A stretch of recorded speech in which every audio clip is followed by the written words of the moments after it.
C'est Virginie qui a sa main levée. Voilà, merci Virginie. Ah, je lève la main aussi. C'est bon, je suis à toi, Blandine. C'est bon? Ouais, c'est bon. Ah, attends. Ah! Non.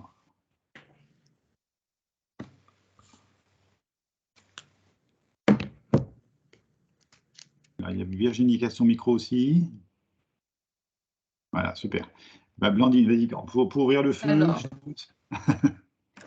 Alors, concernant la rétrocession, est-ce que la rétrocession est valable uniquement entre professionnels de la même profession? Exact. Ouais. Oui, ça c'est confirmé. Parce que j'avais lu le contraire aussi, donc je voulais confirmation. Voilà. Alors, donc, ce qui est terrible, hein, c'est qu'on lit tout et son contraire. C'est ça. Et alors, particulièrement sur Facebook et sur les réseaux sociaux, on voit des énormités régulièrement qui posent problème. Ah, je capte plus. Ça s'est figé. Ouais, donc c'est bon. Non, on a entendu. Oui, c'est bon, c'est revenu. Pardon. Bien. Oui, donc c'était pas sur Facebook, c'était sur un autre site, mais voilà quoi. Ouais. Donc en fait, la rétrocession, il faut bien voir en tête que, et ça c'est la question est importante, la rétrocession donc liée à la collaboration ou l'association n'est valable qu'entre professionnels de même catégorie, de même profession. Pour une raison simple, parce que sinon, ça s'appelle de la sous-location. D'accord. Et ça existe. Et on a le droit de sous-louer son bureau à un ostéopathe, à un infirmier, etc. C'est de la sous-location. Il n'y a pas de lien professionnel entre les deux. Donc, dès lors qu'il n'y a pas de lien entre les deux, il n'y a pas de rétrocession, il n'y a pas de collaboration, il n'y a pas d'association. Voilà. D'accord. Okay. Deuxième question, c'est quand sur mon contrat de rétrocession, il y a écrit que c'est à durée indéterminée. Oui. C'est bon ça ou... Comme tu parlais de 4 ans de... Alors, c'est à durée indéterminée, sous condition quand même de respecter la loi. Tout contrat doit respecter la loi. Or, la loi est claire, elle est sur le fait que le délai doit être raisonnable. C'est ce que j'appelle une loi claire. Ça, c'est très clair. Et voilà. Et donc, ce délai raisonnable, justement, il y a un consensus, encore une fois. C'est-à-dire, c'est pas mon point de vue, mais c'est bien le point de vue qu'on avait défini alors justement avec tous les étudiants, 300 étudiants, parce que j'ai fait ça sur 2 ans, donc de manière à avoir des jeunes et de manière aussi à avoir les membres du bureau avec leur avis j'allais dire, d'anciens. Hein. Et que ce soit anciens ou des futurs, tous, il y a ce consensus autour de 5 ans, et ce qui est cohérent avec ce qu'on retrouve chez les kinés, chez les infirmières et chez toutes les autres professions paramédicales. Ah, c'est 5 ans, c'est pas 4 ans. C'est 5 ans. Au bout de 5 ans, on passe associé. La 5e année, on est associé. Ah, c'est 5 ans, donc pas 4 ans. Voilà. C'est 4 ans plein. C'est 4 ans plein. Et au bout de la fin de la 4e année, on passe collaborateur ou associé. D'accord, ok. Une dernière question, mais on va peut-être l'aborder là avec ce qui suit. C'était si on veut louer un local, donc s'installer, comme on n'a pas de feuille de paye, qu'est-ce qu'il faut justifier pour être solvable par rapport à une agence immobilière, ou il faut faire un prévisionnel banque ou comptable? Alors, c'est tout le problème quand on est jeune professionnel, parce que quand on est jeune, on n'a pas effectivement comment dirais-je, en main les bilans, enfin le ou les bilans, et puis c'est bien tout le problème, c'est que comme on n'a pas de bilan, on ne peut pas justifier d'un revenu. Et c'est encore une fois là où Interfimo est une banque, enfin l'Interfimo est ce groupement qui permet de bien répondre aux besoins des libéraux parce qu'ils ont mutualisé en fait finalement le risque des indépendants. Et de ce fait, ils ont cette capacité de répondre et cette souplesse qu'ont non pas la banque traditionnelle faite pour un salarié. Donc il faut au moins avoir une année d'exercice. Généralement, c'est ça. Oui, tout à fait. Si ça marche bien, une année, ça peut... D'accord. Et puis ça va dépendre vraiment du contexte, et c'est pour ça que c'est une banque locale qui peut répondre, parce que c'est localement, ils ont une estimation, ils ont une vue, une visibilité, et donc Interfimo valide plus facilement parce qu'ils ont cette vue locale. Alors que la vue nationale, ça ne marche pas. Ah non, les psychomotriciens en Creuse, ça ne marche pas. C'est faux, la preuve. Ok, merci. Voilà. Bon, est-ce qu'il y a d'autres questions du genre? La conversation, il n'y a rien. Ok, bon, alors c'est bon. Eh bien, écoutez, on y va. On y va, on y va. Morgane, nous t'écoutons. Attends, Oui, excusez-moi, j'ai une petite question, mais c'est plus en lien avec ce matin.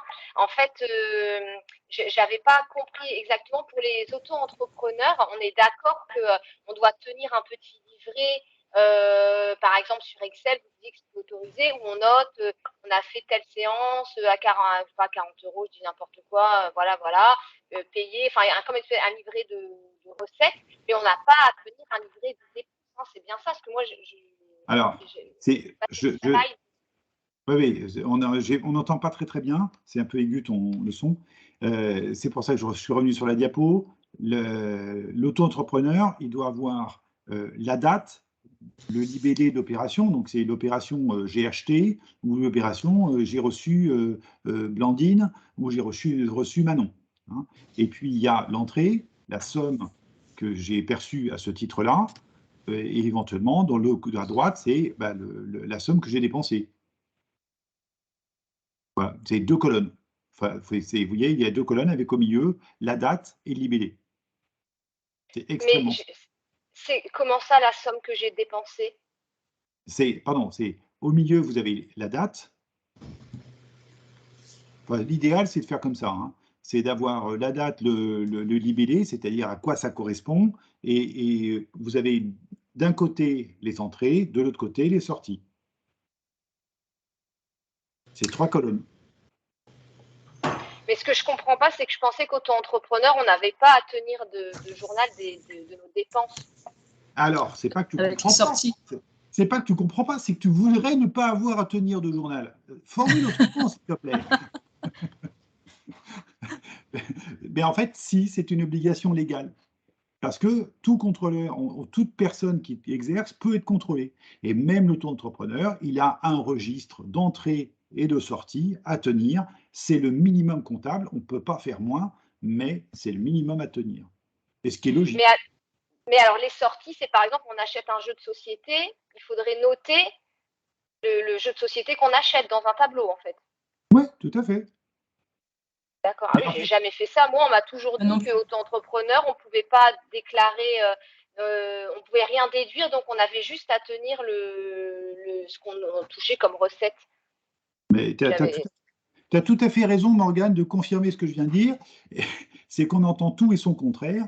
La réponse est c'est comme ça parce que c'est légal. Et maintenant, je sais qu'on entend l'inverse et c'est pour ça que je tiens à faire des diffusions d'informations régulièrement et que je mets, qu'on a la FAQ justement pour ça, parce que régulièrement on entend des trucs qui sont faux. Et c'est pourtant, conceptuellement, vous voyez, il n'y a pas besoin d'être sorti de la cuisse du Jupiter. On peut être contrôlé à tout moment. Et en fait, vous ne prenez pas la tête. Hein. Votre livre de compte bancaire, dans votre relevé bancaire, vous avez l'entrée, vous avez la sortie. C'est aussi simple que ça. Simplement, dans le registre, on doit savoir à quoi correspond l'entrée et à quoi correspond la sortie. C'est tout. C'est ni plus ni moins que votre relevé bancaire avec de quoi s'agissait-il et de qui a payé. Point. Alors, moi qui achète des jouets sur Marketplace ou Vinted, on s'en fout des factures par contre. Complètement. Alors, on se fout des factures. Voilà. Et c'est là où, effectivement, vous avez toutes les deux raison. Hein. On se fout des factures, mais c'est le jeu, ça suffit. Et on n'a même pas besoin de préciser ce que c'est. D'accord. Moi, je ne mettais pas les sorties. Hein. J'ai rien noté. Hein. Mais bon. C'est pas bien. C'est pas bien. Qui plus est, moi je vous invite encore une fois à faire le tableau que je vous ai mis en fichier Excel. parce que ça vous permet de faire un suivi de l'URSSAF. Et je crois que vous avez tous compris que l'URSSAF déconne bien. Je l'ai dit. Ah, ouais. D'ailleurs, j'ai une autre question sur l'URSSAF. Mais bon, parce qu'il y avait laisse parler Virginie. J'ai vu un petit message passer, je crois. Oui. Mariette. Faut-il prendre obligatoirement un comptable qui vérifie nos comptes? Oui, dans le cas de la déclaration contrôlée, hein, puisque en fait, il y a vraiment intérêt. Il n'y a plus y avoir justement la réduc, mais enfin, en tout cas, c'est mieux. Mais en tout cas, c'est une obligation d'avoir une association de gestion agréée, donc un comptable qui valide la comptabilité de votre cabinet. C'est Oui, pour les sociétés. Pardon? Pour les sociétés aussi? Ah bah, pour les sociétés, c'est pareil. C'est toujours pareil. Et est-ce qu'on peut défalquer ce que nous coûte le comptable? Oui, tout à fait, bien sûr. D'accord. C'est une facture, donc bien sûr, ça rentre dedans. D'accord. Et j'ai une autre question par rapport à la rétrocession et l'URSSAF. L'URSSAF, on le paye après avoir enlevé, défalqué la rétrocession ou sur le chiffre d'affaires global?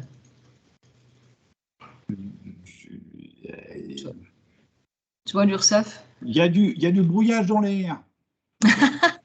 Je m'explique pourquoi. Parce qu'en fait, la CIPAV, pas la CIPAV, l'URSSAF a été épinglé justement récemment parce qu'ils sont incapables d'expliquer comment se fait le calcul.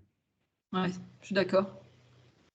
Il y a plusieurs sons de cloche en fait. Et comme le titulaire, lui, va payer l'URSSAF sur ce qui touche de la rétrocession, donc si nous, on paye aussi l'URSSAF avec la chiffre d'affaires total, on paye deux fois l'URSSAF en fait sur la même. Ah non, attends, ça c'est autre chose.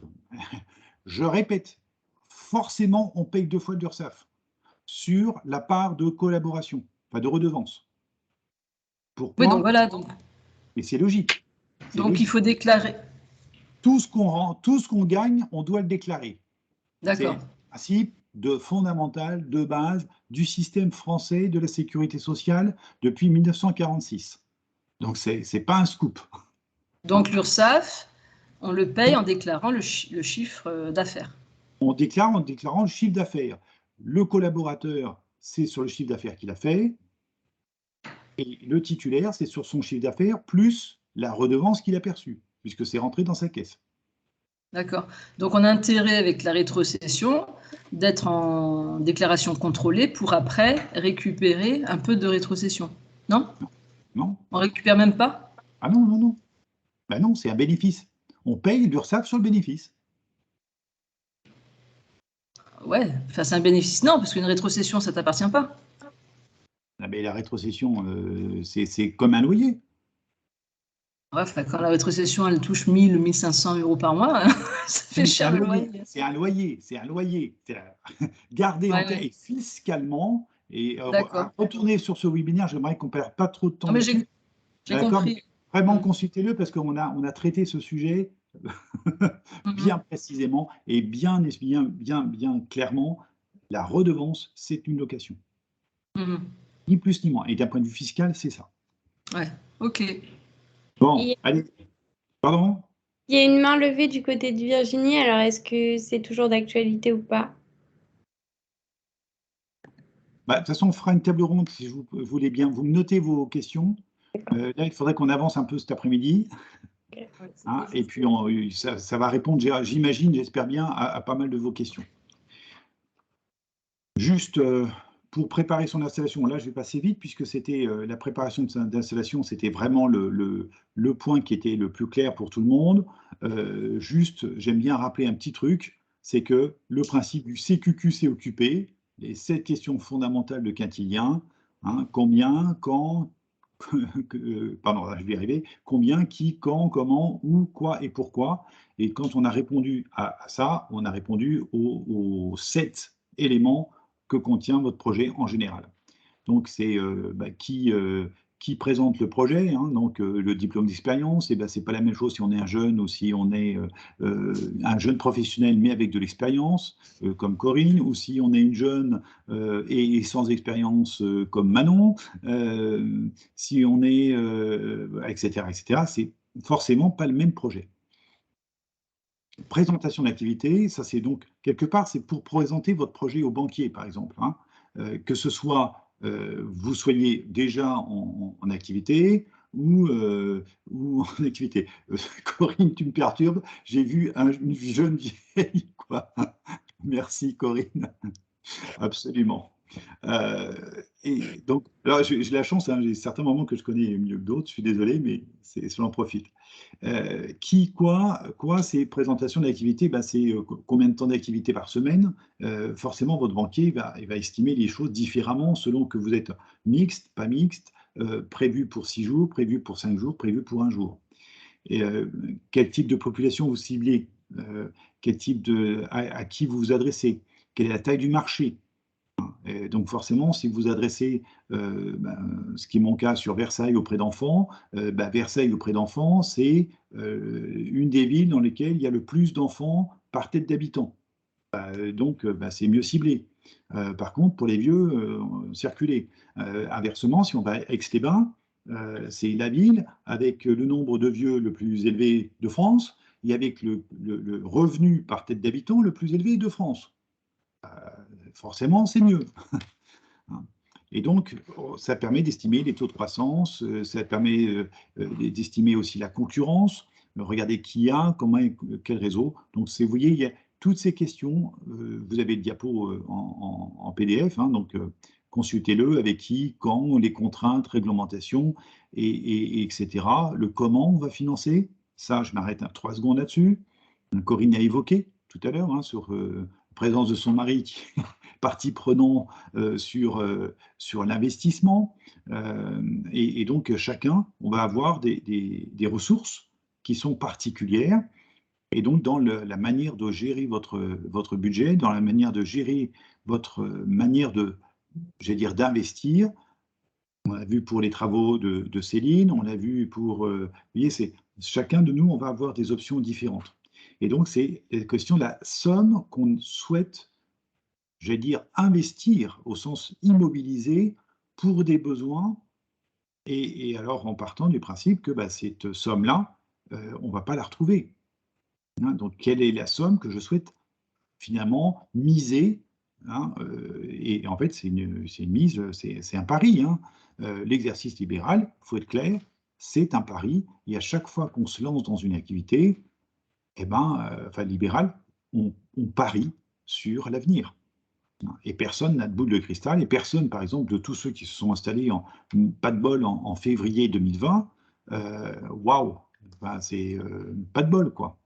Hein, pas de bol parce qu'ils ont pris un engagement pour un local, etc. etc. Donc, il y a aussi le combien, c'est le chiffre qu'on souhaite faire, les finances, les moyens, le prévisionnel sur 1 an, sur 2 ans, les prix moyens, aller rechercher ce qui se passe autour de vous en termes de paris, de tarifs. Donc, tout ça fait, concours à donner une photographie de ce que vous pourriez envisager pour l'avenir. Voilà, donc le local, là, on va revenir plus précisément dessus, mais pas trop longtemps, parce que sinon, rien que pour la question de la norme d'accessibilité, on va pouvoir y passer une journée entière. Souvent, on demande, est-ce que les locaux doivent être aux normes ou pas? La réponse est oui. Oui, catégorique, et oui, 3 fois oui. Alors, 3 fois oui, pourquoi? De toute façon, parce que c'est la loi.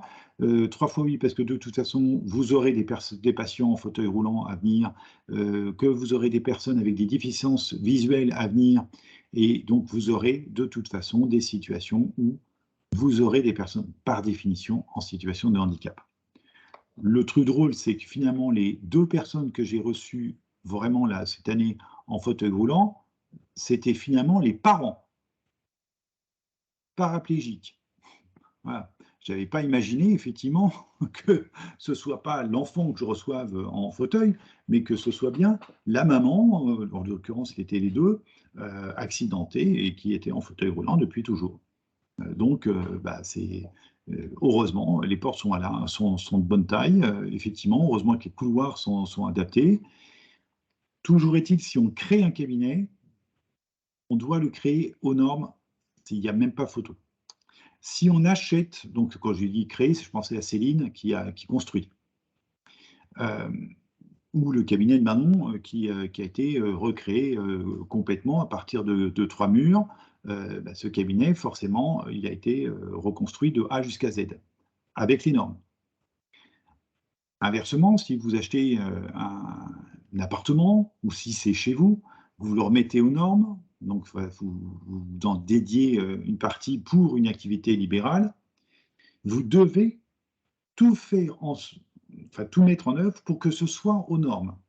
Donc, je vous ai mis les 2 critères finalement fondamentaux de circulation, c'est largeur des couloirs, des portes 90, largeur des couloirs 120 cm. C'est large, 120 cm, c'est très très large. Et puis, l'aménagement intérieur, c'est sonnette, pas de marche, des WC et des couleurs de revêtement différentes. Vous ne devez pas avoir sol clair et mur clair. Et je vois la tête de Manon qui fait « Hein, quoi ?» Voilà. Mon mur est de couleur, donc... Voilà. Et en fait, on doit... Pourquoi? Parce qu'un déficient visuel, il doit pouvoir savoir s'il a faim ou pas de son mur. Il n'est pas obligé d'avoir une canne, il a juste besoin d'avoir les contrastes. Vous devez... Alors, le principe de la sonnette, elle est très simple. Le roi Merlin, sonnette sans fil. Sur votre plaque, vous mettez la sonnette sans fil. Ça fait sonnette handicapée. Donc, ça veut dire que vous pouvez accéder, la personne handicapée peut accéder chez vous. Et donc, ça veut dire que s'il y a une sonnette handicapée sur la plaque, ça vous autorise aussi à dire la personne sonne sur la plaque, donc la plaque est à hauteur, et ça veut dire que vous pouvez venir avec votre petite planche pour la marche, ou éventuellement les 2 marches, et donc vous avez en stock une rampe d'accès mobile. Et ça, vous avez le droit. Donc, vous voyez, sonnette, c'est réglé. La marche, ça peut se régler s'il y en a 1 ou 2. Au-delà, ça passe plus. Et puis, les WC, les WC, la bonne nouvelle, c'est que la plupart du temps maintenant, vous n'êtes plus obligé de mettre WC aux normes PMR, ça répond à Delphine, si vos WC sont personnels. Donc, vous mettez mettez à la place de WC, vous mettez privé. Terminé, vous êtes tranquille. Normalement, c'est des WC qui sont privés, donc vous n'avez pas accès au public, personne n'y a accès, donc c'est légal, donc tout le monde est au même niveau. Bien évidemment, quand on vous demande, vous pouvez dire « c'est là ». Par contre, la ville de Paris s'est amusée à imposer les WC aux normes handicapées. Donc à partir de ce moment-là, même si vous avez tout, vous êtes au 5e étage, laissez tomber, si les WC ne sont pas aux normes handicapées, c'est juste compliqué. Donc, sur un des cabinets, le 2e cabinet où était Manon, justement, la salle de bain, l'autre, avenue de Paris. J'y suis toujours. Oui, voilà. Avenue de Paris, il y a donc c'était un petit appartement vieux, etc. La salle de bain a simplement été transformée en WC, en WC PMR, parce qu'à l'époque, l'obligation des WC était encore maintenue, et simplement, vous verrez baignoire, et puis vous mettez WC avec un salibroyeur, et ça fait l'affaire. Hein. Bon. Donc, vous voyez ce genre parfois des petites solutions simples, en tout cas. Dans la mesure du possible, envisager, plutôt que des modifications, envisager la manière de faire autrement pour que, en cas de situation de handicap, vous puissiez recevoir. Je pense à un autre exemple, ça c'est Céline, donc c'est sur un autre secteur, donc c'est pas dans l'équipe, hein, et qui elle avait salle d'attente au rez-de-chaussée et la salle de consultation au 1er étage. La seule chose qu'elle a dû faire, c'est nous avons 2 salles de consultation et pas de salle d'attente. Sauf que dans une des deux salles de consultation, comme par hasard, celle au rez-de-chaussée, c'était la salle où il y avait aussi de quoi attendre. Mais donc, vous voyez, on renomme les choses de manière à ce qu'on puisse accueillir quand même quelqu'un en fauteuil roulant en cas de pépin. Donc, c'est envisagé, en tout cas, enfin, ne vous enfermez pas forcément dans une obligation d'avoir la salle de machin, la salle truc, les WC handicapés. Il peut y avoir des solutions en général relativement simples. Seule chose, par contre, prévoyez l'accessibilité extérieure. Donc, ça veut dire aussi, quand vous vous installez, bah, ça nécessite d'aller peut-être consulter la mairie pour demander à avoir une place handicapée à 150 mètres du cabinet. C'est 100 mètres, pardon, du cabinet. Vous voyez, il y a des petits trucs. Ils ont pour obligation de répondre, en tout cas, et de vous proposer effectivement une place handicapée. Enfin, bah forcément, l'installation du local dans une zone, si possible, proche d'où vit la patientèle. Quoique, ça dépend si on est en ville, en province ou en campagne. En fait, proche, tout est relatif. Hein, ça dépendra de ce que vous allez proposer comme prestation. En tout cas, la norme d'accessibilité, si on prend un nouveau local qui n'est pas aux normes, on avait pareil dans l'enquête, on était à peu près arrivé à 2 000 € de frais quand le cabinet n'était pas aux normes. Entre la peinture à refaire, le sol à changer, peut-être des poignées, peut-être l'installation d'une sonnette, d'un interphone ou autre. Donc c'est encore une fois une moyenne, hein, c'est toujours un mensonge, donc ça peut être 0 et ça peut être 4 000. Là, en l'occurrence, ce que j'évoquais est Avenue de Paris, donc ce cabinet, il a fallu défoncer un mur porteur pour pouvoir faire passer circuler des toilettes jusqu'à la salle de bain. Donc, des toilettes, pardon. De la salle d'attente jusqu'à la salle de bain. Et là, ça voulait dire des frais vraiment de gros œuvres. Ensuite, qu'est-ce qu'on a d'autre? Des formalités d'inscription. Et là, on va arriver dans la partie un peu hard. C'est quand on s'inscrit, qu'est-ce qu'on doit faire impérativement? Très simple. On vient de le voir, évaluer la situation.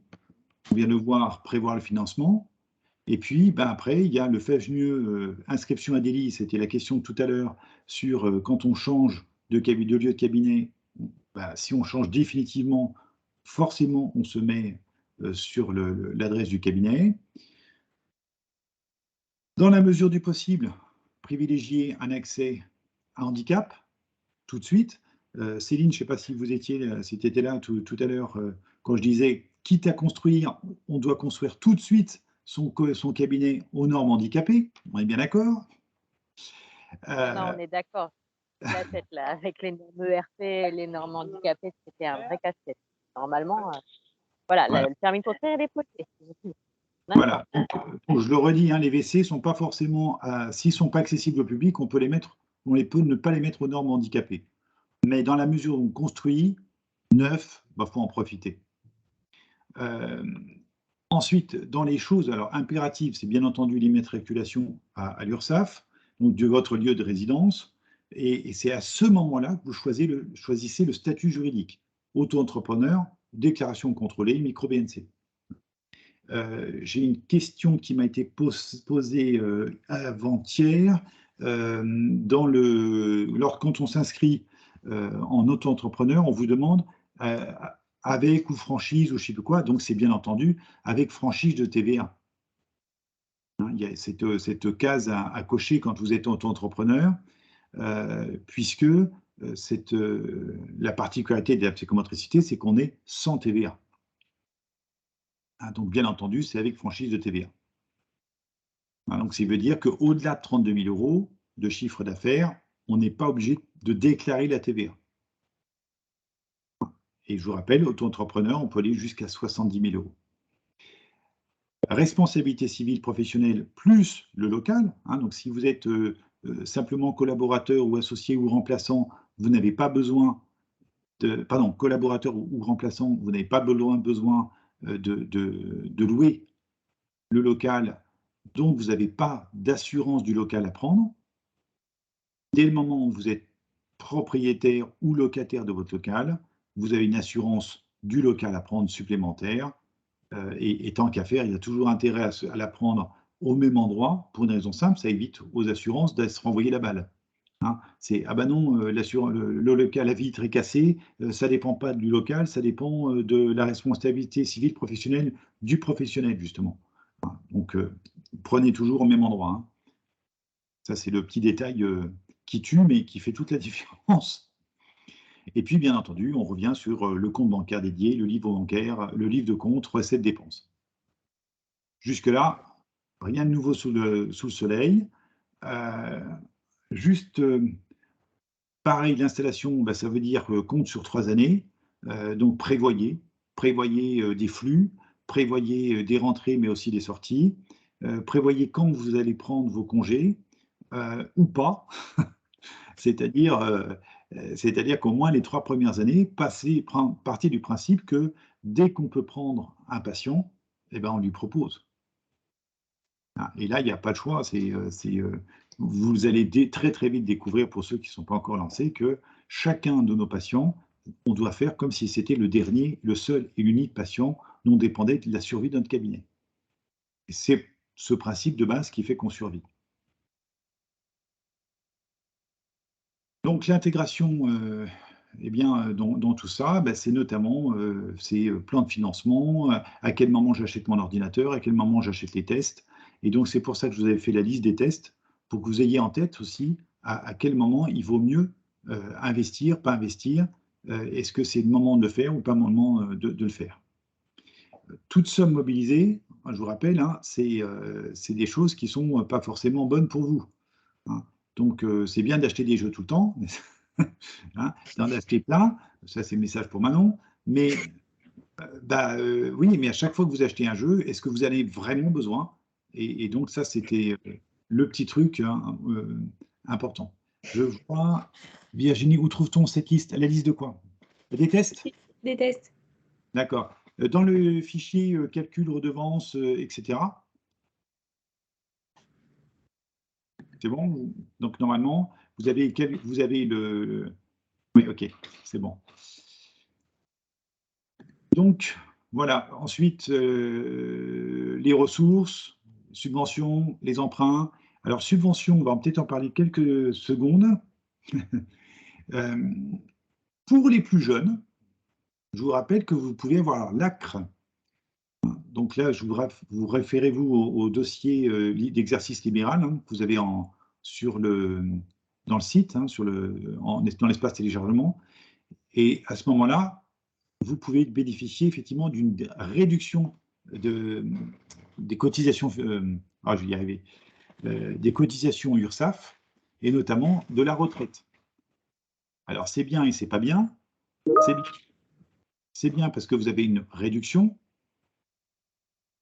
Oui, pardon, il y a Corinne et les demandeurs d'emploi aussi. C'est pour ça que je vous référez-vous au dossier d'exercice libéral. Vous avez toutes les conditions pour pouvoir en bénéficier, mais surtout, ça permet de réduire considérablement le montant des charges sociales. Ceci étant, qui dit réduction des charges sociales, ça sous-entend, attention, la retraite diminue d'autant. Alors, encore une fois, la retraite diminue d'autant, mais on ne sait pas de combien elle sera. Encore moins actuellement. Certaines villes peuvent aider, certaines communes peuvent aider à l'installation, notamment, je pense à la Creuse, justement, où il y a Jean-Luc qui avait pu bénéficier d'un local à un tarif plus que préférentiel proposé par sa commune. Donc, il faut en profiter. Donc, allez voir auprès de votre commune, toujours avant de vous installer, pour savoir quelles sont les aides éventuellement que vous pourriez avoir. Je n'ai pas de réponse standard. Bien entendu, ça dépend de chacune des villes.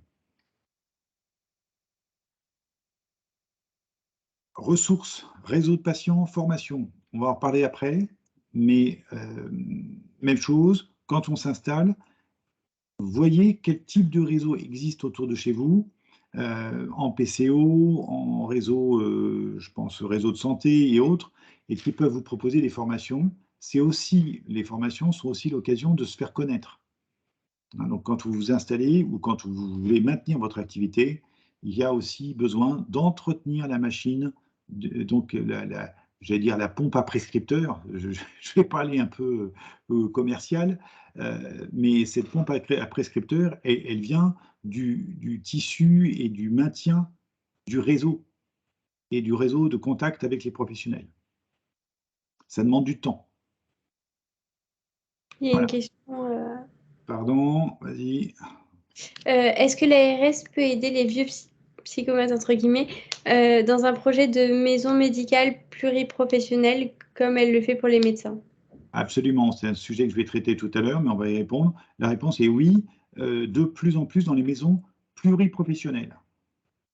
Et je sais que par exemple sur la région, je vais y arriver, l'Eure-et-Loir, j'ai ce chiffre-là parce que j'ai été contacté là-dessus, ils ont implanté 55 pôles pluriprofessionnels avec des locaux à 300 € le local de 25 mètres carrés. Bah, charges comprises, électricité comprise, auto compris. Enfin, vous voyez, c'est pas 300 plus les frais de copropriété, c'est 300 tout rond. Bah, là, clairement, c'est plus qu'une aide. C'est carrément c'est carrément donné à ce prix-là. Et donc, bah, faut en profiter. Il n'y a pas besoin de se poser de questions. Bien sûr, il vaut mieux se mettre dans ce local-là plutôt qu'ailleurs. D'autres, enfin, je reviendrai dessus parce que c'est pas toujours rose. Hein. Donc, les ratios de fonctionnement, tableau d'analyse, vous voyez, donc en tout cas, faites le suivi de vos patients et de comment on peut faire. Je vais répondre à la question de Virginie tout à l'heure. L'enregistrement du diplôme, c'est fait, la RCP, c'est fait, l'assurance, c'est fait. Donc, vous voyez le budget, 9 à 23 €. L'installation, c'est les dépenses, charges sociales, amortissement, on l'a vu, on l'a revu. C'est la prévoyance. Attention, prévoyance, c'est la bonne nouvelle du jour, c'est qu'aujourd'hui, ça commence à faire doublon avec les indemnités journalières. Et pour répondre à la question de ce matin, une indemnité journalière, généralement, tourne autour de 30 €, 32 €, ça va dépendre un peu ça dépend de vos revenus de l'année N+1. Donc, ça veut dire qu'il faut avoir au moins 1 an d'exercice pour pouvoir bénéficier d'une indemnité journalière. Et là, c'est 30 € par jour. Vous voyez ce que ça fait? Alors certes, c'est bien 7 jours par semaine, mais j'ai été un peu, je rigolais un petit peu, et puis effectivement, en percevant mes super 32 €, parce que j'avais la chance d'avoir 32 par jour pour avoir un pied cassé. Ben, en fait, ça marche pas, quoi. Ça permet effectivement juste d'éviter de mourir de faim, mais encore. Hein, donc c'est pour ça que la prévoyance, hein, fait partie des choses qui peuvent être importantes, à toute condition, malheureusement, faites attention aux conditions, c'est que les conditions, si on vous paye qu'à partir de 3 jours d'hospitalisation, ça marche pour le Covid quand on est hospitalisé, bah, ça ne marche pas pour le Covid quand on chope 1 fois, 2 fois, 3 fois et que on a juste un petit peu de, comment dirais-je, un petit rhume, un nez qui coule, mais qu'on est Covid. Donc sur toute la partie Covid, ça a permis de limiter un peu la casse après le 1er juillet. Hein, donc c'était que après le 1er juillet, hein, c'est l'effet Covid hein, qui a permis, mais sinon rien. Je vois Manon, je te vois, ça m'a bugué parce que je t'ai vu, qu'est-ce qui se passe? Non, c'est parce qu'il y a plein de questions du coup. Ah d'accord. Sur quoi? Il y a la question de Virginie sur les pubs. Ensuite, il y a des noms pour une prévoyance, point d'interrogation. Attends, je vais répondre à Charlène. Ok. Charlène, 8 € par jour, oui, parce que c'est effectivement, on va le voir, c'est dans les calculs, le montant de l'indemnité, elle dépend tout simplement de ce que vous avez déclaré l'année N-1. Et donc, si on est en début d'activité ou si on est avec un revenu qui est pour l'instant limité, bah forcément, ça fait un truc plutôt limité. Donc, c'est malheureusement le problème de cette indemnité, c'est que c'est un peu foutage de... voilà, parce que c'est soi-disant du Macron, hein, j'allais dire, c'est dans le sens où Macron s'est fait des bisous à lui-même en disant « Ouais, super, regardez, maintenant je fais attention aux libéraux. » Oui, c'est vrai, c'est mieux que rien, mais ça reste pas grand-chose. Donc ensuite, il y avait des noms pour une... Ouais. Du coup, Corinne a proposé MACSF. Non, surtout pas.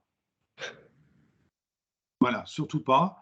Je suis désolé, en fait, parce qu'il y a plein de petites clauses en caractère, en police 8, en police voire 4, donc qui sont effectivement pas forcément en faveur du professionnel.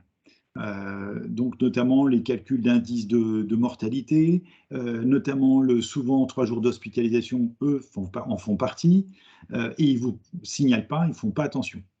Donc en général, prévoyance, non.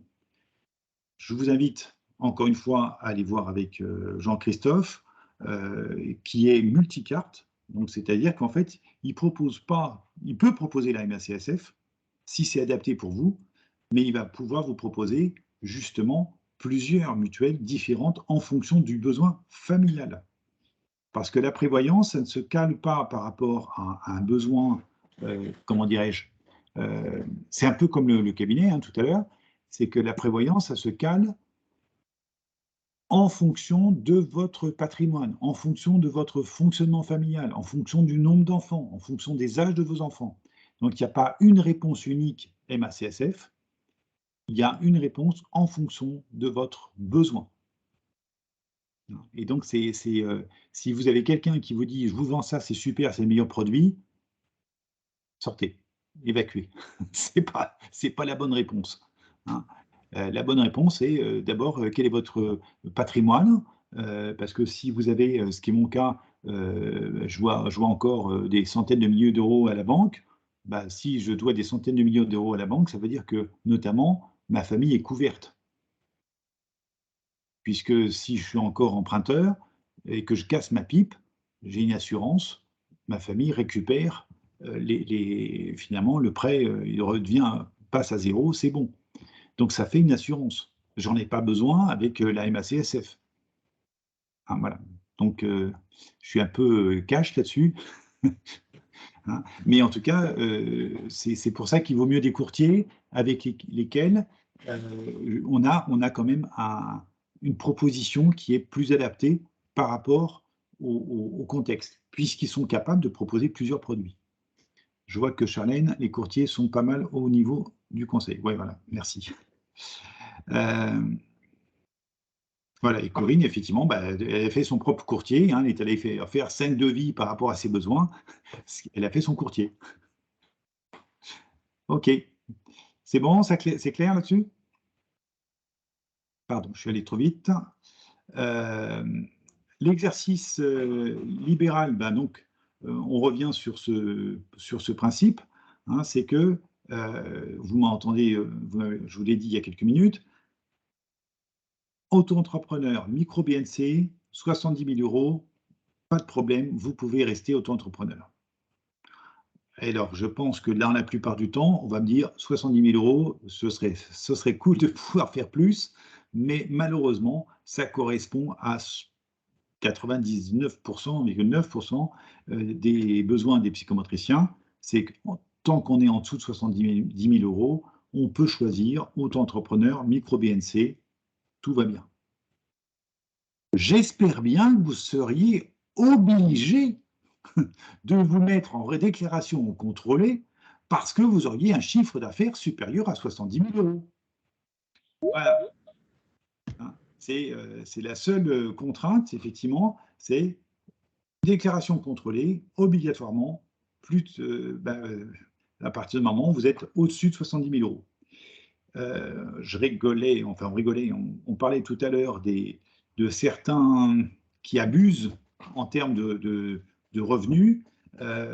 On est notamment sur certains cabinets certains titulaires qui, parce qu'ils ont une série de collaborateurs qui font payer plein pot, se retrouvent effectivement à devoir payer la TVA parce qu'ils ont plus de 32 000 € de rétrocession, de redevance.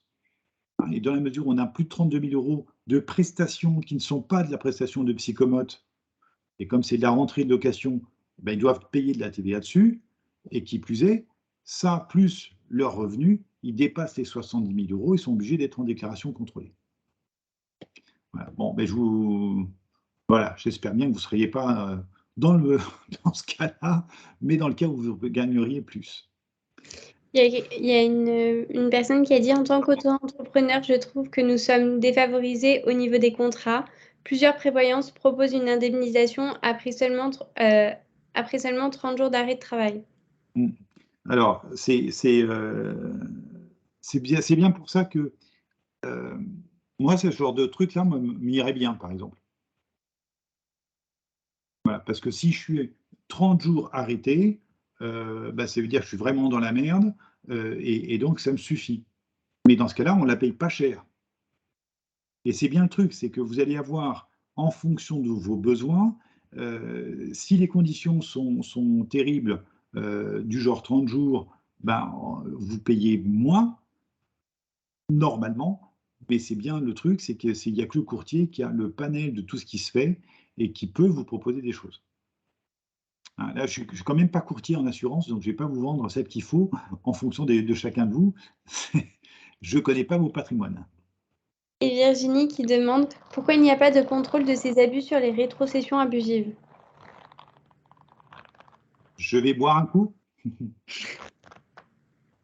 Et alors, il n'y a pas de contrôle parce qu'on a décidé, nous avons décidé, c'est que nous sommes plusieurs, quand je dis plusieurs, c'est SNUP, AFEP, FFP, AFPL, on est tous contre, a priori, le fait qu'il y ait un ordre des psychomotriciens pour éviter qu'il y ait la mainmise d'une seule personne sur le contrôle de ce qui se dit, de ce qui se fait.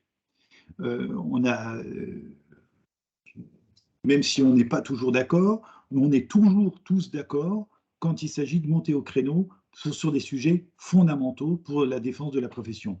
Et ça a toujours été. Et enfin, en tout cas, depuis que 91, où j'ai commencé à faire ça, donc on a toujours été tous raccords aux moments les plus importants. Et il nous semble important de garder cette liberté et cette bonne intelligence d'exercice. Alors, inversement, eh bien, pour l'exercice libéral, justement, on n'a malheureusement pas la possibilité de mettre, j'allais dire, un veto sur un comportement abusif, et alors que ce soit d'un titulaire vis-à-vis de son collaborateur, ou que ce soit d'un professionnel vis-à-vis d'un patient. Et c'est là où on a un petit peu, c'est le retour de manivelle, je veux dire.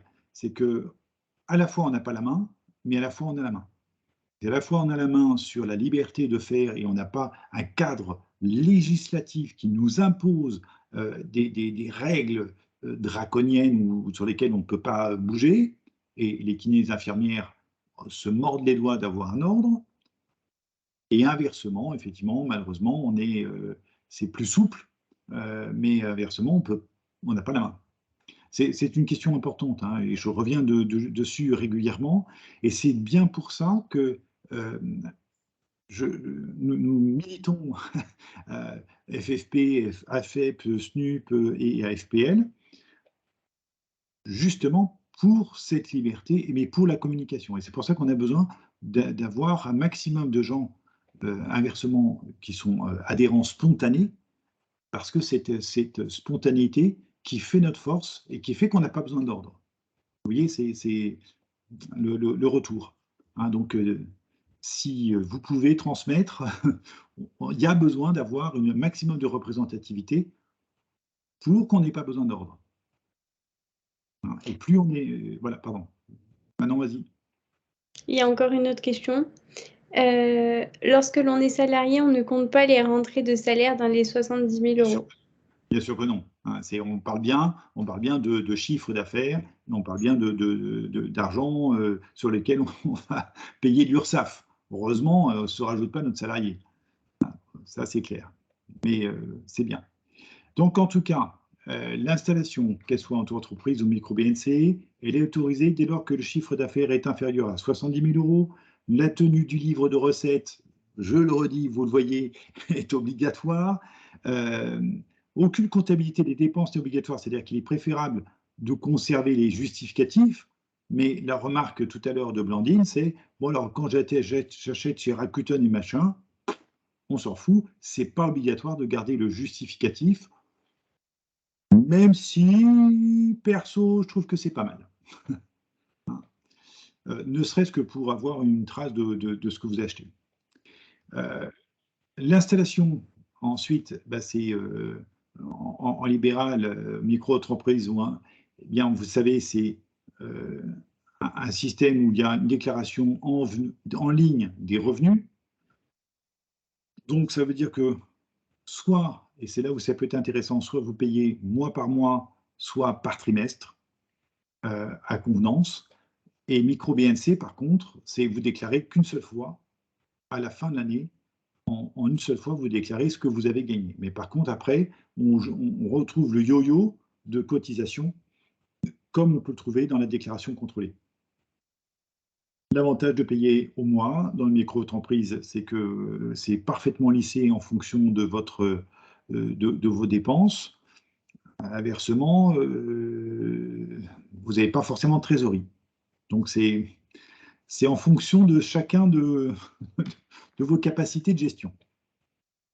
Mais en tout cas, gardez en tête que c'est bien 24,50% des recettes, plus le 2,2 qui s'y est rajouté en plus.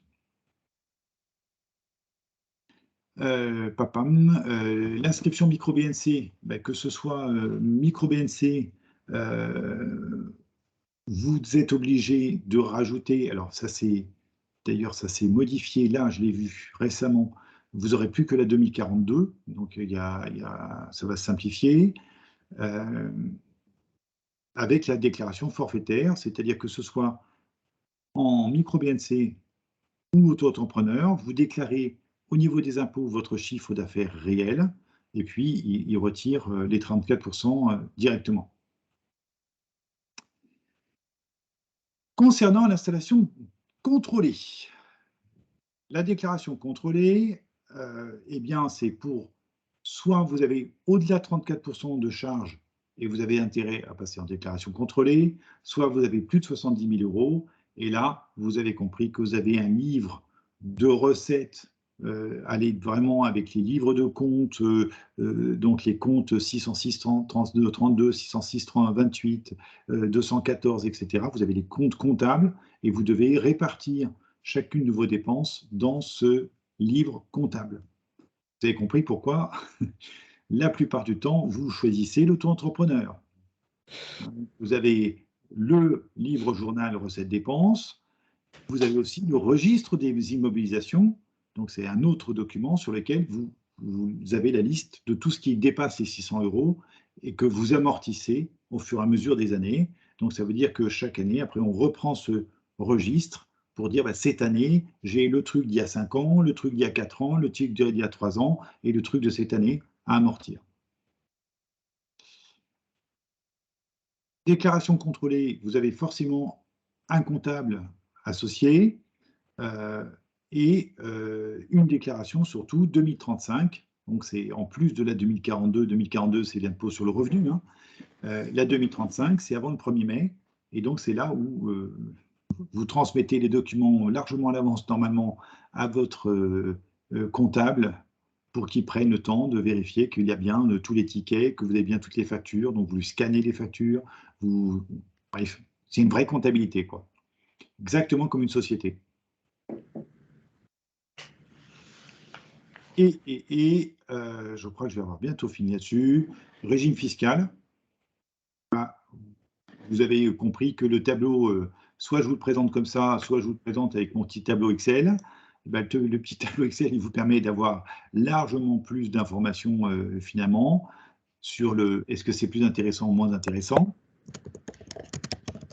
En tout cas, dans la tête, vous devez garder que auto-entrepreneur, vous avez un taux forfaitaire de cotisation de 24,70%.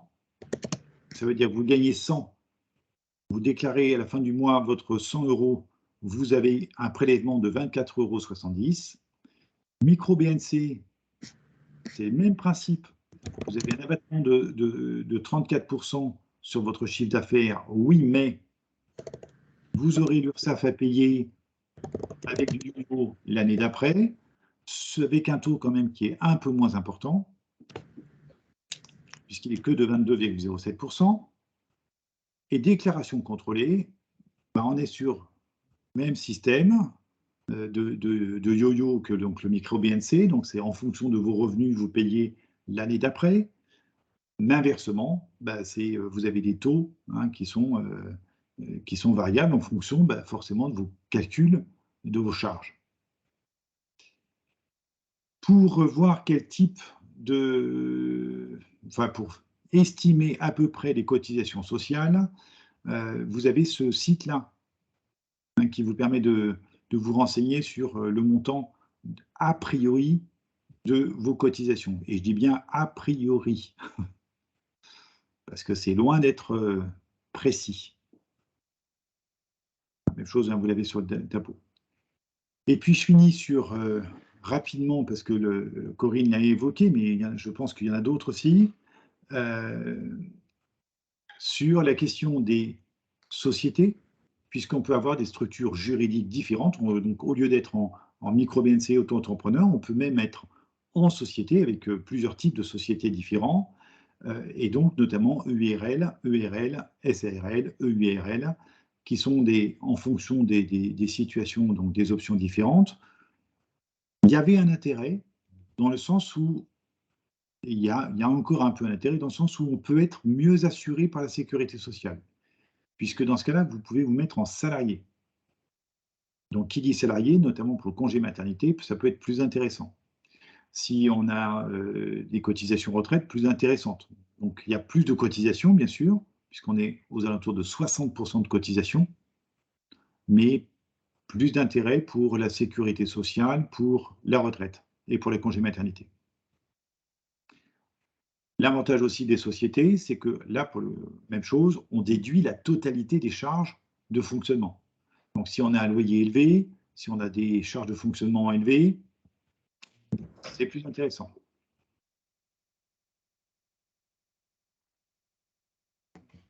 La question des 8 €, justement, on en vient, on parle de maternité, donc logiquement, j'aborde le sujet. Dit libéral souvent est un peu incompatible avec maternité, honnêtement. Et je crois que vous avez tous compris ça. En plus, avec une population à 99% féminine. Le truc plus drôle, c'est que une des rares fois où je m'étais dit super, j'ai un associé, celui-là au moins, il ne m'embêtera pas avec le congé maternité. Eh ben non, il est parti pour congé maternité. Parce qu'il devait effectivement s'occuper de son enfant. Bien, prestations, en tout cas, elles sont très limitées. Vous avez vu, donc il y a finalement le 7e mois, à l'accouchement et interruption pour 30 jours. Donc on a 3 fois 1 294 € perçus au titre de la maternité. Ça fait pas lourd.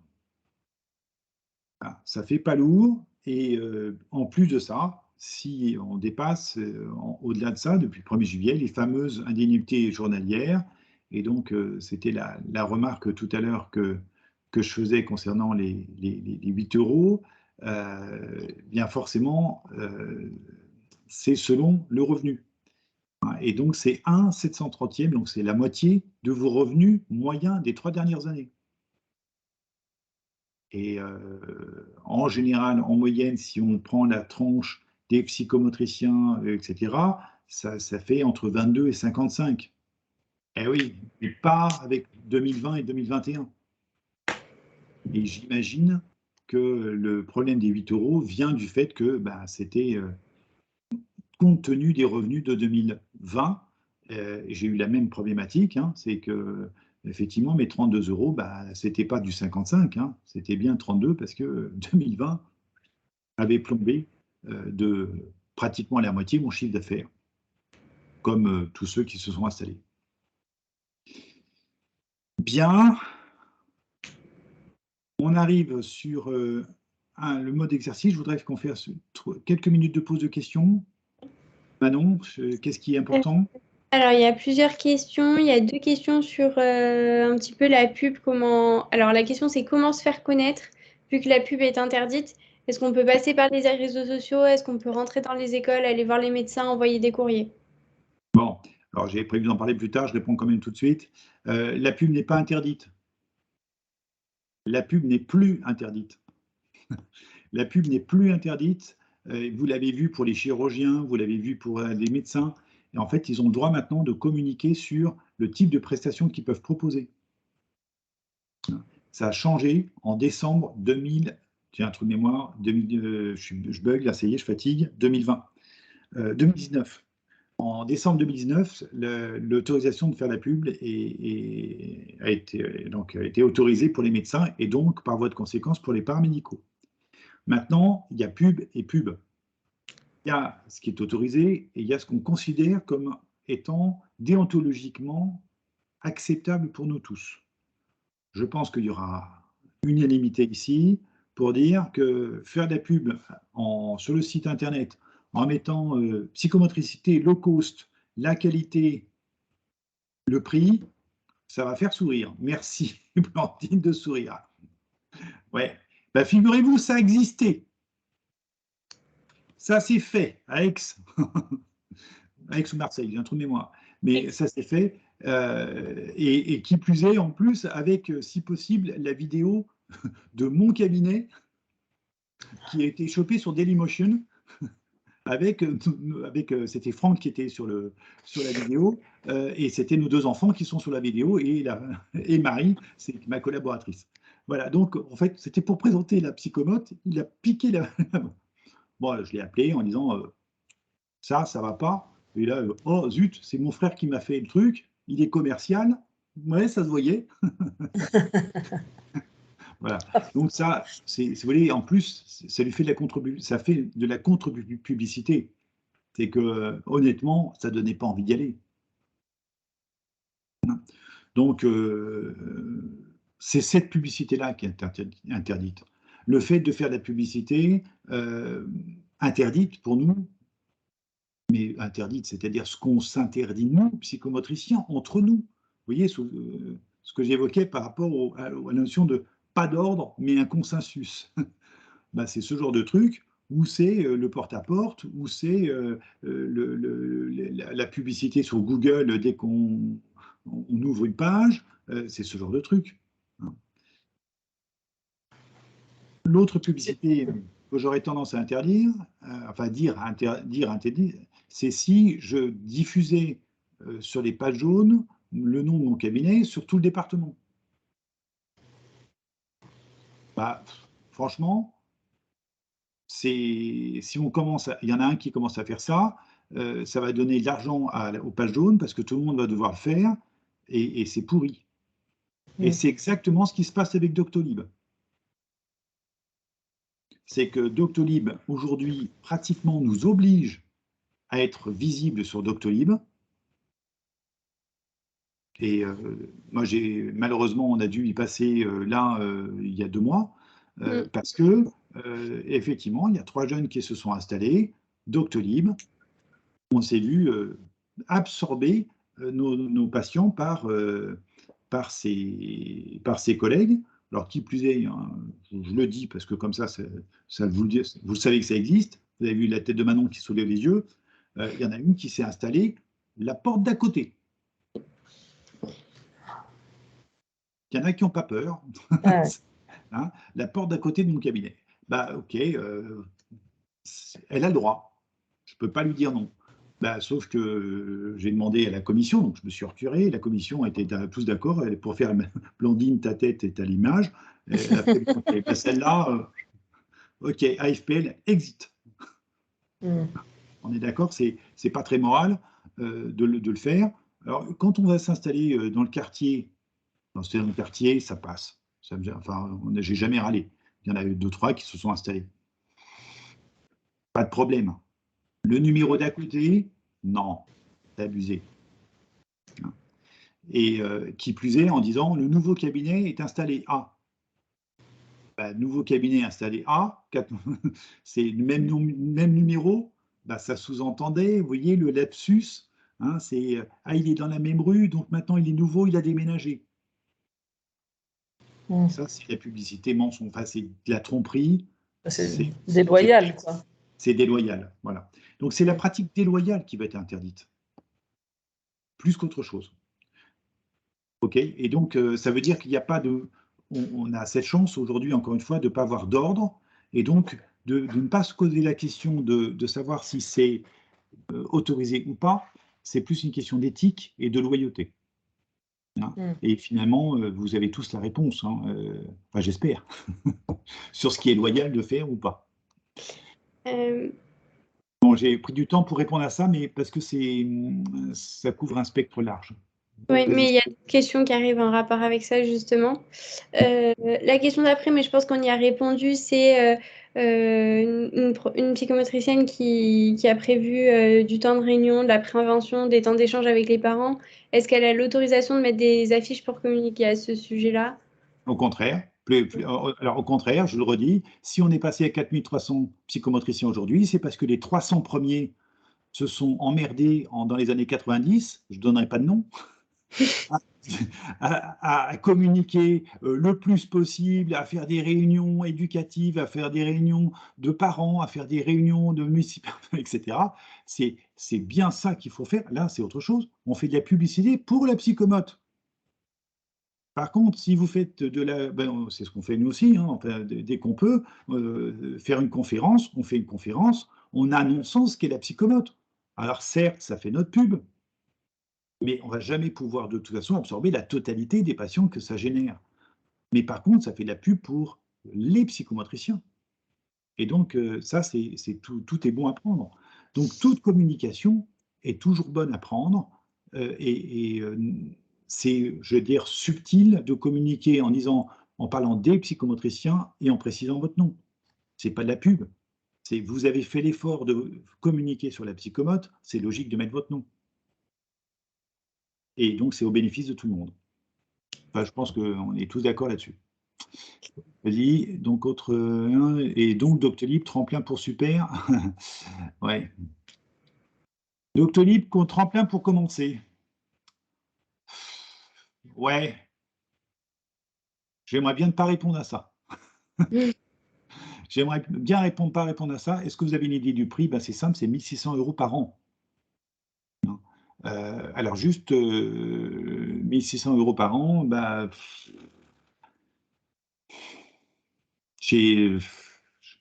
ça va dépendre. Maintenant, il est clair que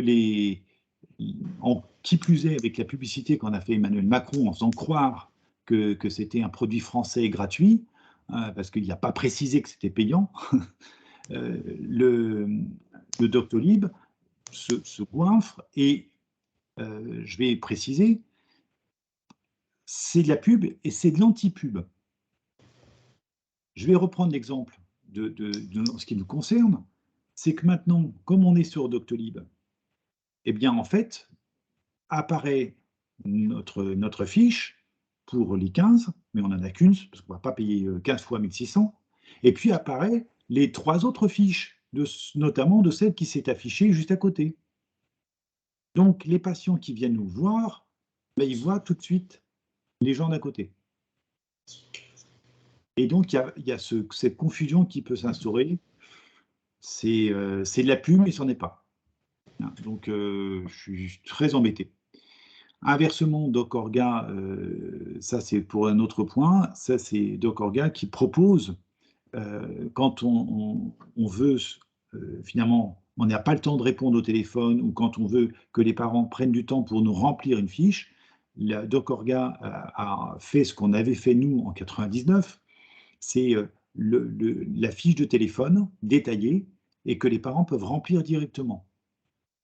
Ça veut dire que sur votre site, vous renvoyez sur votre adresse là, et cette adresse, les parents peuvent y remplir directement sans voir les collègues qui sont à côté. Vous voyez la différence. Et Virginie, pour répondre à ta question, eh bien, peut-on intervenir au sein d'une école? Oui, puisque dans le cas du handicap, nous avons l'autorisation d'exercer au sein des établissements. Alors, il faut quand même demander l'autorisation, bien entendu, au directeur d'établissement. Il n'y a pas question de débarquer dans la classe comme ça. Il a le droit de dire non, il a le droit de dire oui. Quand je dis qu'il a le droit de dire non, il n'a pas le droit de dire le non, non si c'est dans le cas d'un handicap. Clairement. Hein, dans le cas du handicap, il est bien entendu, il n'a pas le droit de refuser. Hein, maintenant, c'est une autorisation, quand même, à demander au directeur d'établissement. De n'importe quelle école, publique ou privée? N'importe quelle. N'importe quelle. Hein. Dès lors que l'enfant est dans le cas du handicap, ergothérapeutes, enfin tous les paramédicaux et médicaux ont la possibilité d'intervenir dans l'intérêt du patient. Mais il faut que ce soit bien dans l'intérêt du patient et dans le cas d'un PPS, etc. Par contre, une orthophoniste pour un retard du langage non déclaré à la MDPH, pas question. Hein. Et puis, il peut y avoir des problèmes de compatibilité, d'exercice, etc. Donc, c'est faisable, mais pas toujours. Alors, si c'est en cours d'un bilan psychomoteur, Karine, tu peux prendre la parole, Karine?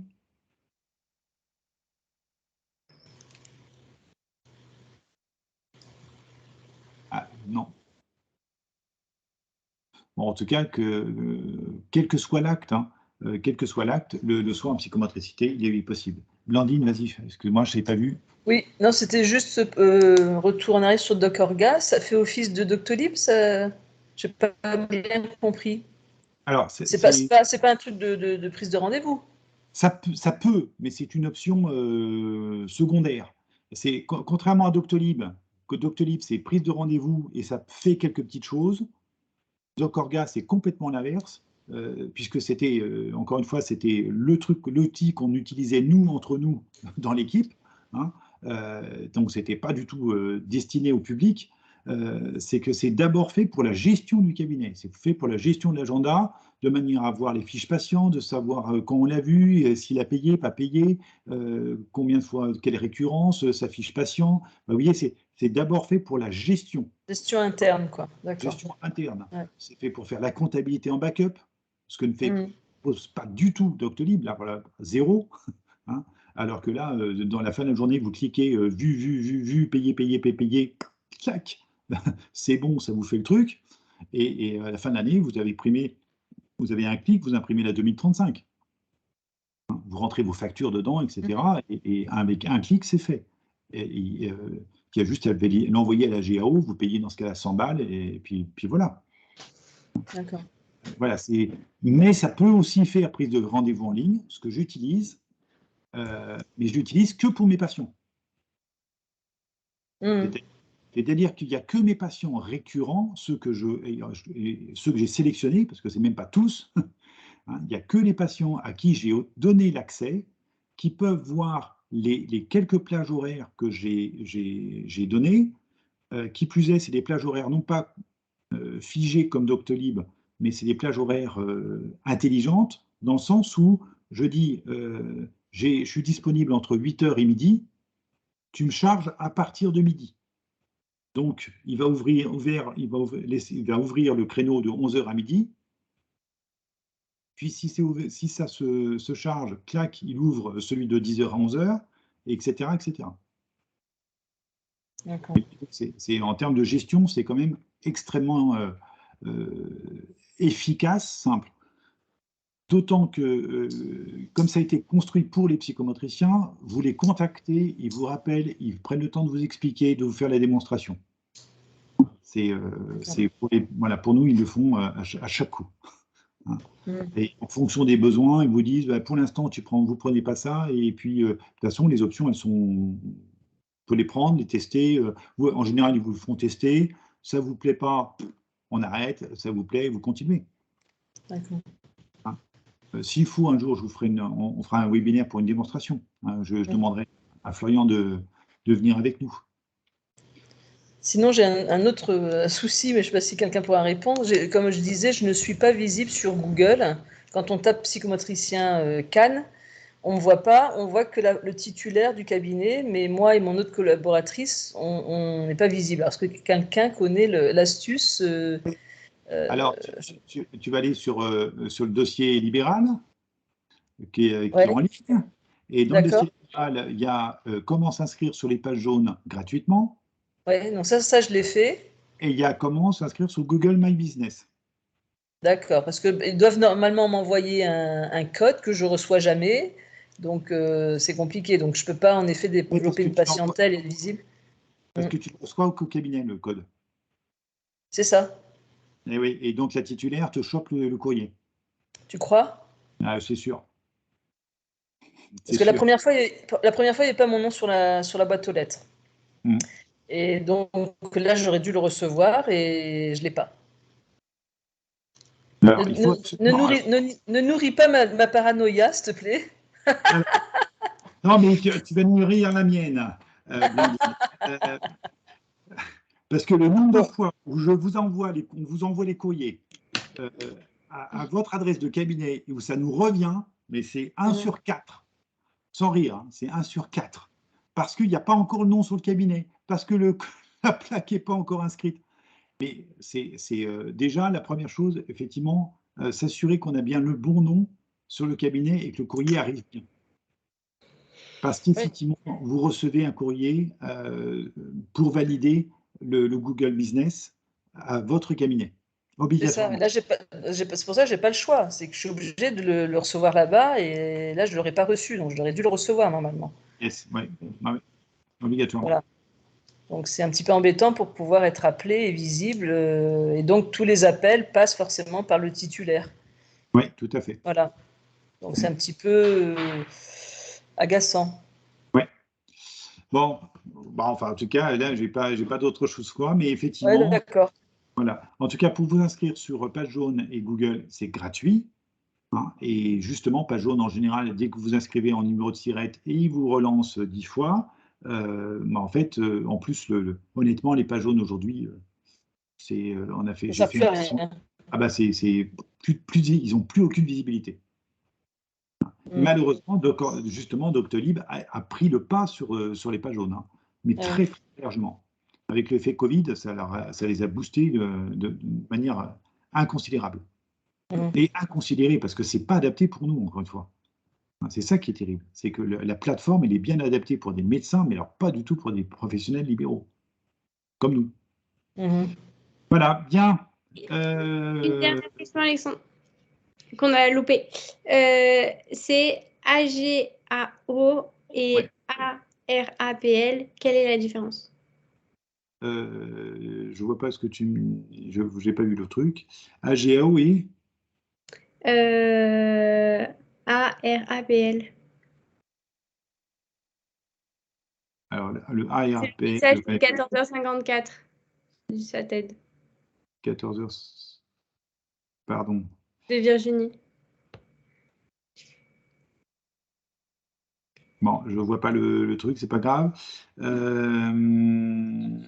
Alors, AGO, c'est l'association de gestion agréée des orthophonistes. Et en fait, je l'ai remis en bas. Ah oui, d'accord. La RAPL. L'AGO, donc c'est pour les initialement, au départ, c'était les orthophonistes.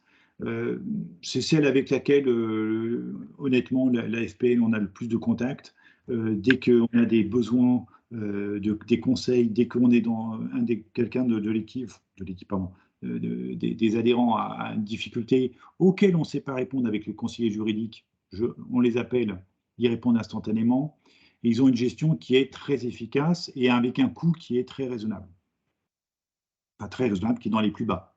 La RAP PL est bien aussi. Ce n'est pas celle avec lesquelles on a le plus de contact, mais c'est n'importe quelle association de gestion fait l'affaire.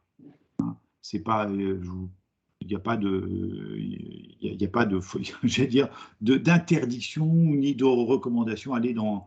Voilà. La GAO, ils sont simples, efficaces. Il y a un correspondant qui vous est dédié, qui vous suit tout le temps. Donc, c'est relativement simple. Ils connaissent bien votre dossier. En général, c'est plutôt simple. Mais encore une fois, vous n'en avez pas besoin si vous êtes auto-entrepreneur ou en micro-BNC. Hein, le réel intérêt, c'est quand vous êtes en déclaration contrôlée. OK. Je commence à fatiguer. Hein. Bon, on va se faire une pause dans 5 minutes. Hein. Je voulais quand même qu'on parle du mode exercice.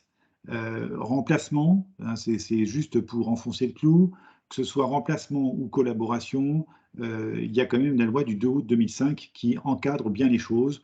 Conditions dans lesquelles le collaborateur peut s'installer. C'est clair, c'est net. Je vous invite encore à retourner voir le webinaire du mois de mai, parce que ça, c'est clair. Je voudrais qu'on parle aussi de la reprise du cabinet, d'accord, et des groupements d'exercice. Le remplacement, c'est simple, c'est uniquement dans le cas d'un congé, pour cause de vacances, de maladie, de maternité, de formation, de cessation partielle d'activité. En tout cas, je l'ai vu il y a 10 jours, c'est pour ça que j'en reparle aujourd'hui. Pas question de faire un remplacement pour que le titulaire aille exercer dans la ville d'à côté, en libéral. Qu'il aille exercer dans la ville d'à côté en salarié, tout va bien, mais pas en libéral dans la ville d'à côté. C'est un contrat qui a durée déterminée, le remplacement, et pour cause, puisque dans le cas du remplacement, il n'y a pas la possibilité de se réinstaller associé dans le contrat du remplacement. Au contraire, qui dit remplacement dit je m'engage à ne pas m'installer dans le bâtiment, dans la rue d'à côté ou dans la ville, etc. Même chose, on peut faire une rémunération en pourcentage ou en fixe. Ça ne se fait que en pourcentage la plupart du temps, et c'est à mon sens une erreur, parce que de grand nombre de remplacés, j'allais dire, et eux, reviennent de congé maternité avec une activité qui est devenue peau de chagrin. Parce que le remplaçant, ben, qu'est-ce qu'il s'est fait? Il a fait son job, il a pris les patients qui étaient en cours, et puis arrivant pour faire les réunions éducatives, les machins, les conférences, ça exit, il n'y avait pas d'intérêt puisqu'il n'y avait pas besoin de développer la patientèle. Alors que si on est en fixe, encore une fois, ben, il y a intérêt à travailler plus. Et avec un fixe, ben, le remplaçant, il fait son taf, il a intérêt à travailler plus pour gagner plus. Et ben, forcément, quand on revient de son activité, ça marche mieux. Que ce soit remplacé en remplacement, en collaboration, le remplaçant et le collaborateur doivent déclarer aux URSSAF, aux impôts, j'ai bien dit aux impôts, le fait qu'ils ont versé une rétrocession, une redevance. En tout cas, pourquoi? Tout simplement parce que les impôts veulent contrôler le fait que le titulaire va bien déclarer et son chiffre d'affaires et ce qu'il a reçu de quelqu'un. Et donc, ce quelqu'un, il doit déclarer aux impôts avoir versé une somme au-dessus. Bon, je vous fais en version simple là-dessus, mais retournez voir la collaboration. Hein, et la même chose, vous allez retrouver cette diapo, hein, et notamment le fait que les actes sont réalisés en nom propre. Hein, donc, c'est remplacement. Si je remplace Manon, j'exerce au nom de Manon. Collaboration, si je remplace Manon, ben j'exerce, enfin, si je suis en collaboration, j'exerce en mon nom propre. Et voilà, c'est vraiment la grosse différence. Hein, et si j'exerce mon nom propre, c'est aussi parce que je vais avoir les moyens de développer ma propre patientèle, n'est-ce pas, Blandine, de cet bel exemple. OK? Voilà, rétrocession. qu'est-ce qu'il y a dit? Si, ça c'était pour les impôts, bien entendu, pour le collaborateur, eh bien, en fait, dans sa 2035, l'allocation, c'est ligne BW. Ça veut dire quoi? Ça veut dire que le collaborateur, s'il est en déclaration contrôlée, il déclare bien la charge de redevance dans la rubrique de location de matériel et de mobilier. C'est pour vous enfoncer le clou sur le fait que cette redevance, c'est bien une location, c'est une mise à disposition d'un fauteuil. Pardon Charlène, il ne s'agit que de la déclaration aux impôts ou à l'URSSAF. Donc là, on est bien sur les impôts, puisque on parle d'argent non pas versé pour payer des cotisations, on parle bien de les impôts ont besoin de savoir combien vous avez gagné pour vous faire payer des impôts sur le revenu. Point. Allez, reprise. Reprise. Je reprends, j'enfonce le clou. Dernière fois, j'ai évoqué rapidement ce matin. Qu'est-ce qui se passe dans une reprise? Une reprise, la condition d'une reprise, c'est déjà d'avoir un contrat de location d'une durée minimum de 3 ans restante. Pourquoi 3 ans? Parce que, en fait, quand vous vous installez en libéral, vous louez un local professionnel, vous avez au moins 6 ans de location disponible. Puisque les baux professionnels, c'est 6 ans et 9 ans. Contrairement à un bail de logement qui est 3, 6, 9. Donc, il faut au minimum avoir 3 ans dans le même endroit pour avoir le temps de se faire connaître, le temps de changer, de trouver un autre local, aux normes, et de pouvoir donc conserver sa patientèle. Ce qu'on va racheter, c'est donc le matériel, oui, mais avec 10% de moins par année d'ancienneté. Donc vous achetez un bureau, le bureau que j'ai laissé à Manon, il a 10 ans, donc il vaut 0. Allez, les pieds sont peut-être utilisables, quoi. J'allais dire quelque chose, mais je vais me taire. Voilà, c'est ça. Voilà. Bon, il a l'avantage d'être bureau, mais en fait, il ne vaut plus rien. Donc, c'est pas la peine de lui vendre. Ça vaut rien. Le fauteuil, j'en parle même pas. Enfin, vous voyez, donc il faut être clair, le matériel, ça se perd, ça se dévalorise. Donc, pas question de revendre. Je te revends ma MABC. Ma MABC, elle ne vaut plus un clou. Elle est obsolète. Ce test, il est ringard. Versement, si vous vendez effectivement la Vinland 2, ok, ça vient de sortir, il y a encore des... Bon, donc c'est bon.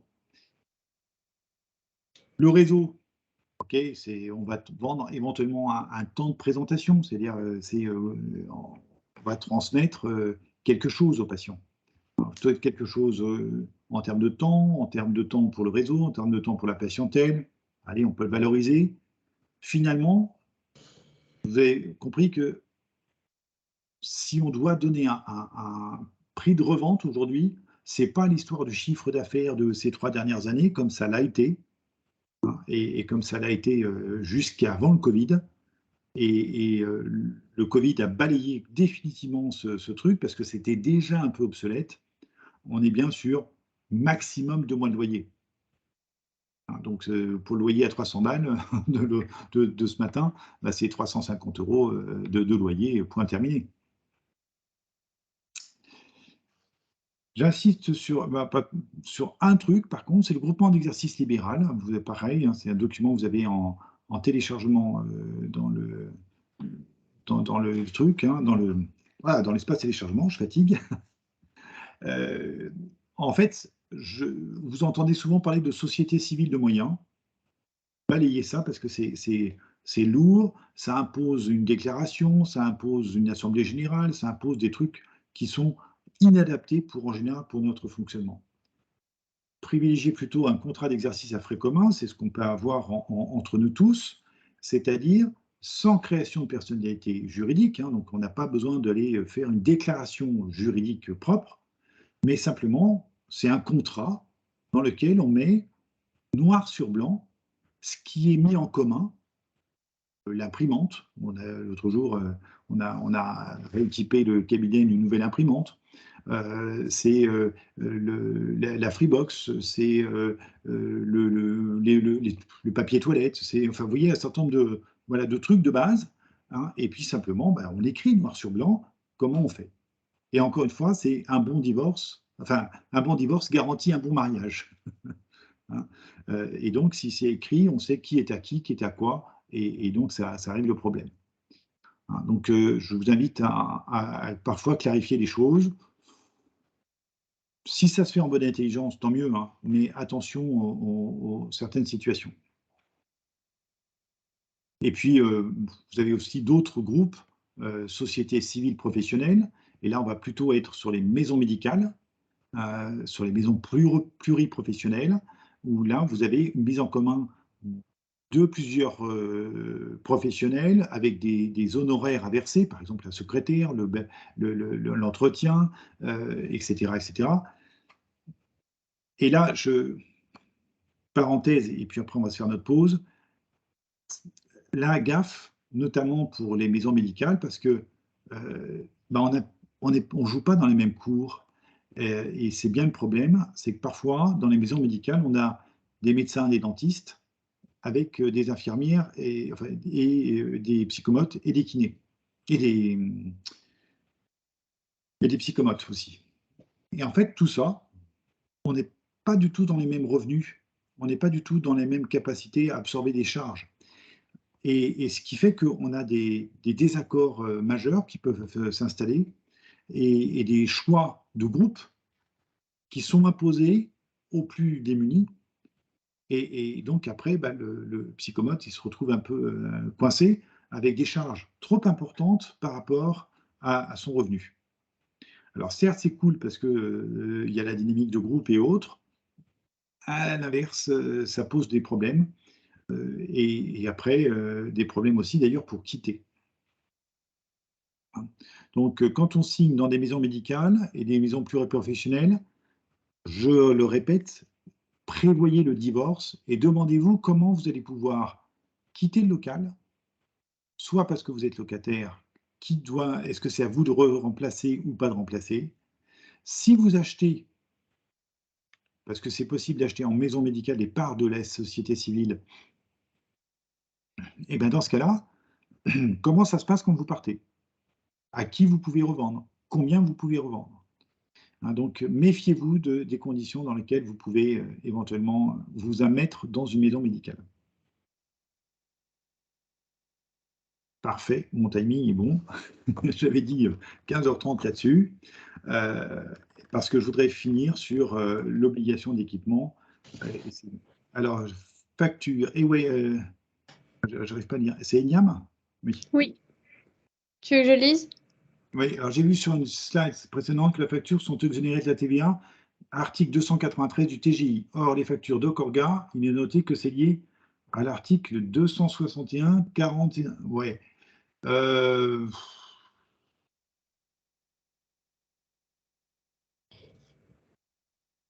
J'avais pas fait gaffe à ça. Je vais les regarder. Je sais pas. J'avais pas fait gaffe à ça.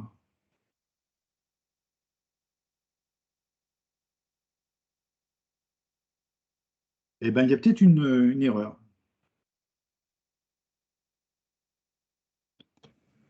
Je vous répondrai pas aujourd'hui, je pense pas.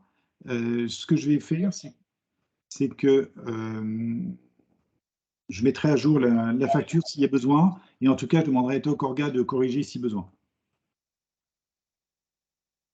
293 du TGI ou 261 4.1 CJ. Voilà, et vous voyez typiquement ça, on a besoin de ça. Hein. Dès que vous avez des alertes et des informations, renvoyez. Je ne trouve pas le tableau de ce matin pour les calculs. Karine, tu vas en tout début. Ah ben, en tout début de conversation. Il est épinglé sur la conversation normalement, tout en haut. Il est écrit maintenant à l'antenne. Ok. Bien. Pause. Pause. Il y a une main qui se lève. Il y a une main qui se lève. Allez-y. Virginie, je t'écoute. C'est 2 secondes. C'est sur le site pour la facture. Pourquoi dans le tableau, il y a écrit TTC si on est hors taxe? Ah non, oui, la TVA. Si on n'a pas de TVA, on n'est pas TTC, non? C'est TTC. C'est toute charge comprise, exonérée TVA. En fait, J'ai pas entendu. c'est toute charge comprise. Ça veut dire que il n'y a pas de charge supplémentaire.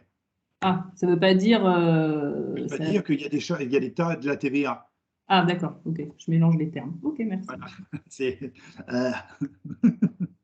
Mais c'est très bien, Virginie. Ça illustre bien la masse d'informations différentes et nouvelles que l'on doit absorber pour s'installer en libéral. Et en fait, voilà. Après, ça rentre tout seul, mais au départ, ouf. Bien, allez, pause. Il est 35. On se reprend à 45. Et puis, on en a pour une petite heure et ça nous permettra d'avoir le temps d'une demi-heure pour faire questions-réponses. Ok, cool. Allez, à tout de suite. Tout de suite. Je fais une pause d'enregistrement.